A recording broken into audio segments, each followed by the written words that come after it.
Very good. Well, it is 10 o'clock. We have a light crew this morning and a fairly light agenda, but we'll go ahead and knock it off. This is our City Council work session for Monday, October 6th. We do allow public participation being in the room, but we do not engage in public comment or public engagement at this time. This is a time for council to meet with staff and go over upcoming projects and programs that may be coming on our agenda. And we're going to go ahead and start off with our first item is the Brown Center lease agreement, and this is Community Development Director Jace Hockwell. Yeah, good morning, City Council. What I've got here is two separate leases for the Brown Center. Just as a reminder, the Brown Center is a city-owned facility located at 3325 North Townsend Avenue. This is adjacent to the animal shelter out there off of Townsend. This facility can accommodate approximately 30 residents. It's a kind of a residential communal style living facility. It's got multiple bunk rooms, a community kitchen, shared restrooms.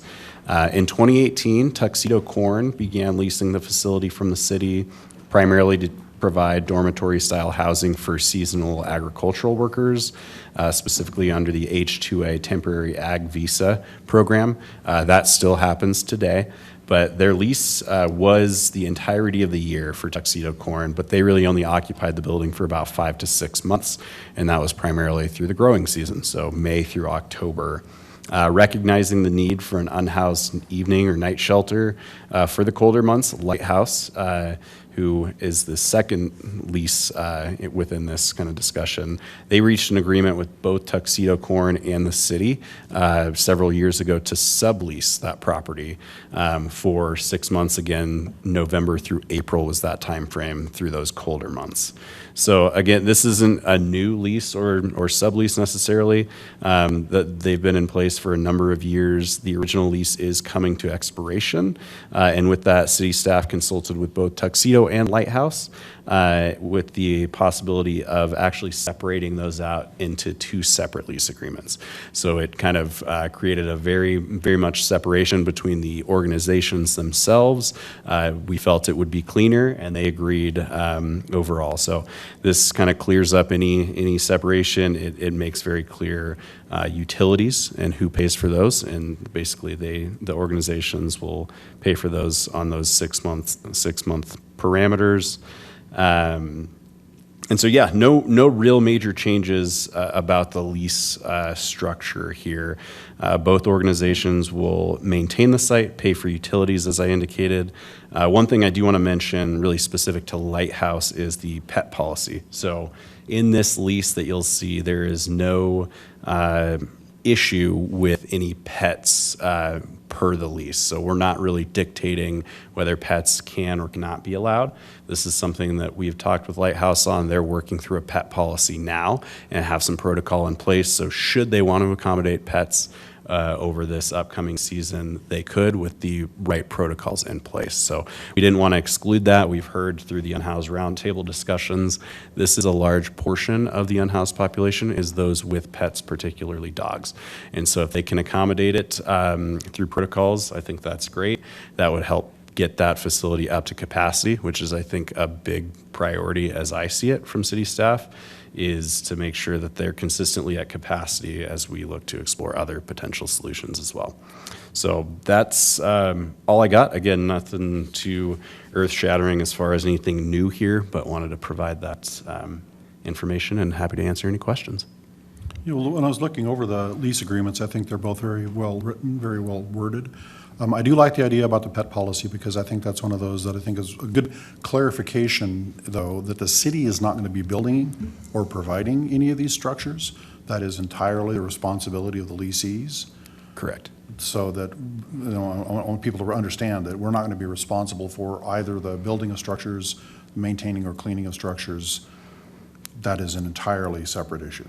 Correct, and they have the liability insurances that I'm sure Chris could speak to as well, but absolutely spot on. I had a couple of questions. Microphone. I can hear myself okay. On page 12, item 35, the governing law It references laws of the state of Colorado, Montrose County.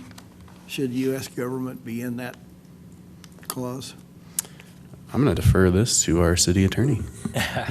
Yeah, so this is going to be all land use law. So anything with regard to the lease and everything like that, that's going to be under CRS. There isn't really any binding U.S. law for purposes of the leases.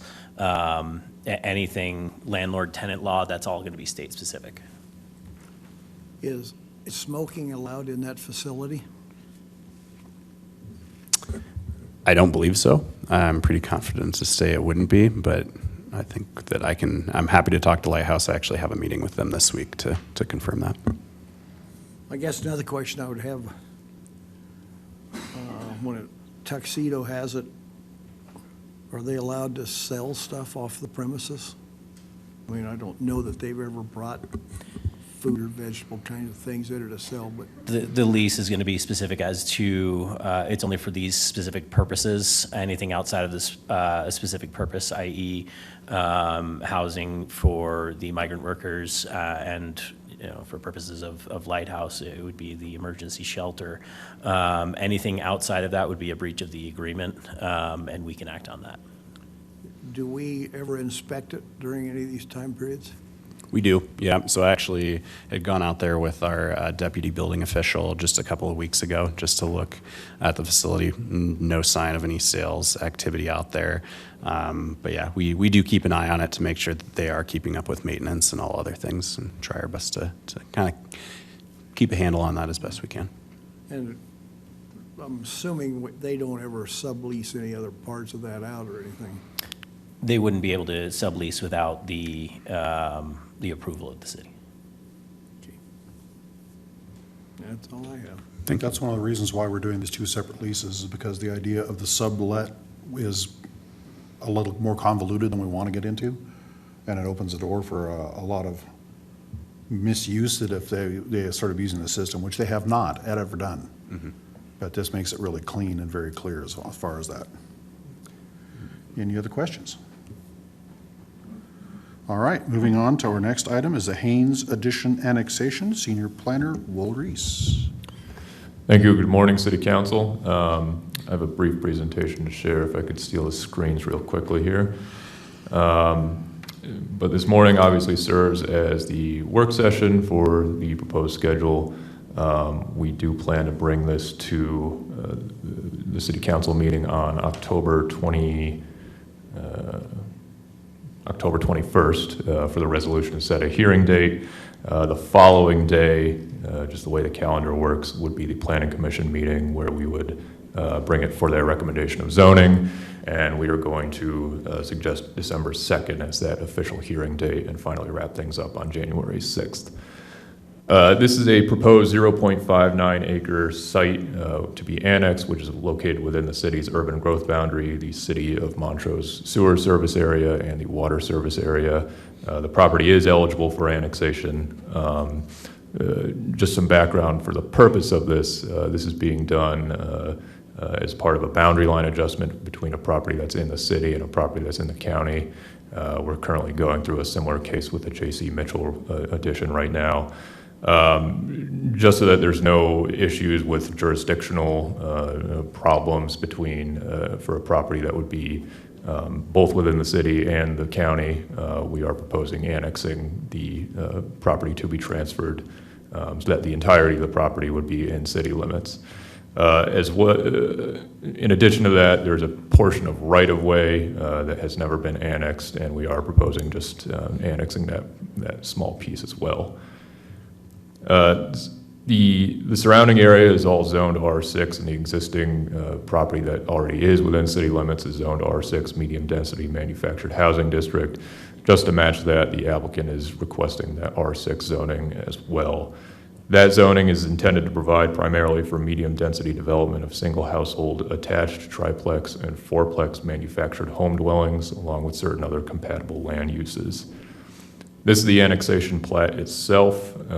If you kind of think of it as two rectangles here that vertically shaped rectangle is the piece of property that's going through the boundary line adjustment right now, and then that horizontal rectangle at the bottom is the right-of-way that would be annexed along with it. The comprehensive plan shows this area as residential mixed-density medium, which would suggest that the area is appropriate for a variety of residential types ranging from single-family detached to multifamily dwellings. And then this is also within Growth Area 2, which represents an area that has some level of or moderate proximity to existing infrastructure. Due to the small size, an annexation impact report will not be required. An annexation agreement is required, and we do have a signed annexation agreement.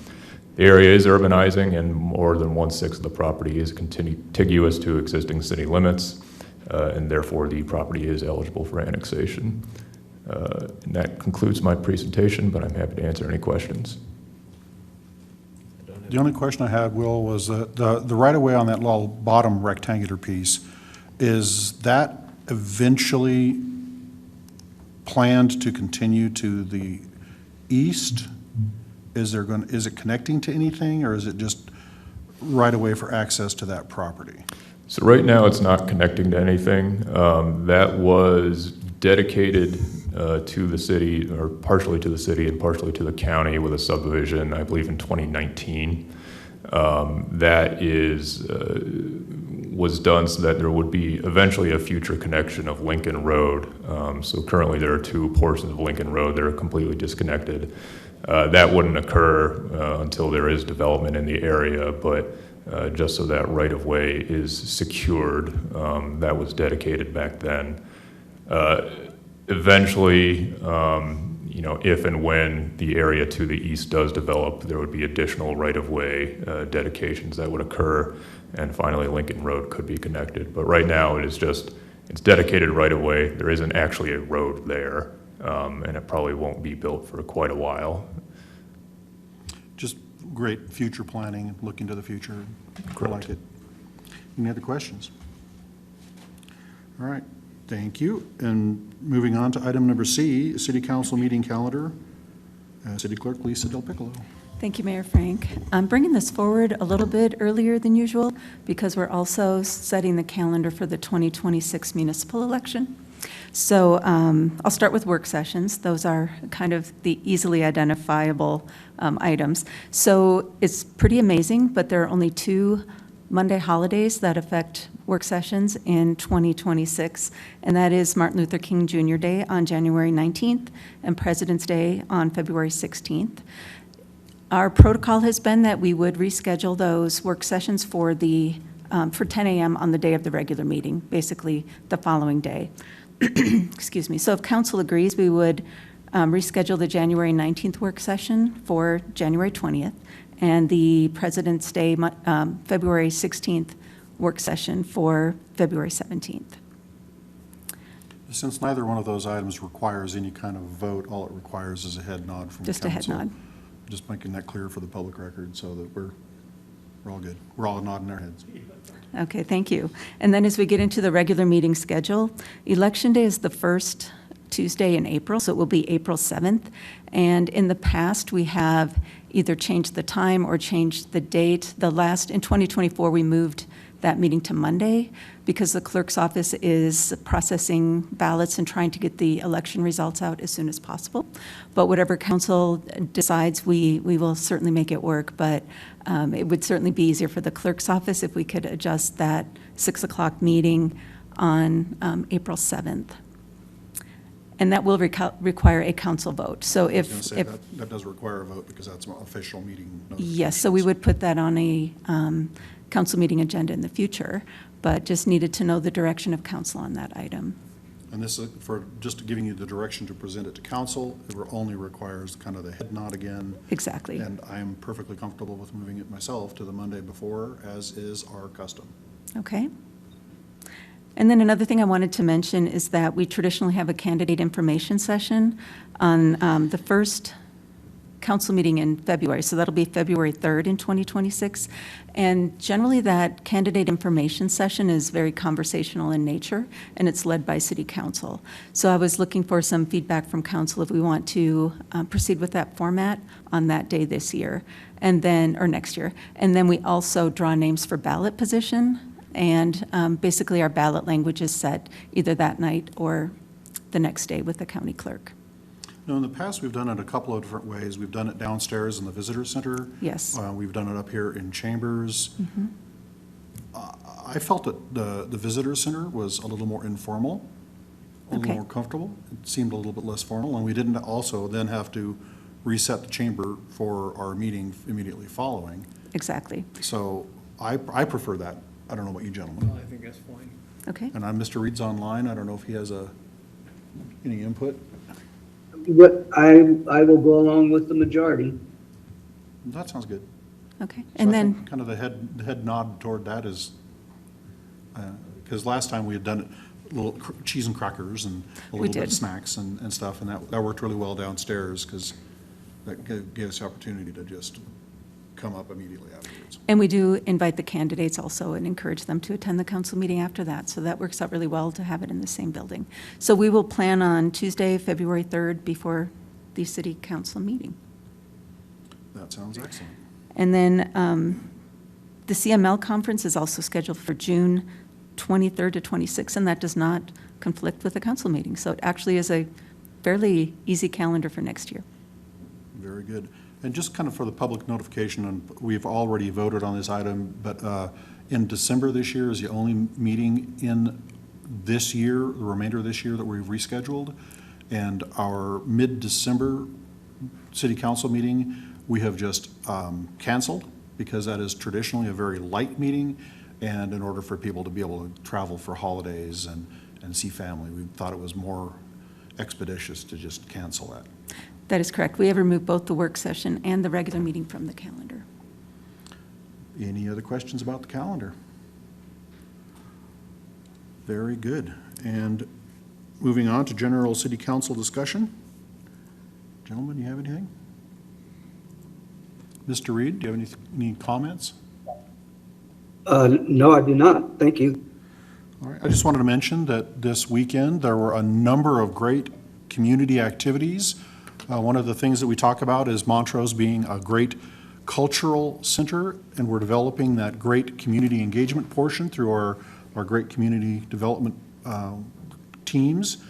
And there were a number of great events going on this weekend. We had the Our Town Matters Rhythm, Rides, and Ribs event that had concerts down at our amphitheater all day. We also had the Pure Kindness, Kind and Dine at our amphitheater, at the pavilion. And it's a great opportunity for the citizens of Montrose to know that we participate with and help these organizations as much as we can to help that cultural impact on our community, provide these great events, these fun events to go to. And I just think it's a real feather in the cap of Montrose to have organizations like Our Town Matters and Pure Kindness in our community being able to put out these events that are just so fun and so engaging and that really highlight the mission of those organizations. And with that, we'll move to staff comments. Any staff comments or reports? And nobody's jumping up. So with that, we are adjourned. We will be reconvening in a little bit for an executive session for our executive session meeting, which is kind of redundant. So with that, we are adjourned.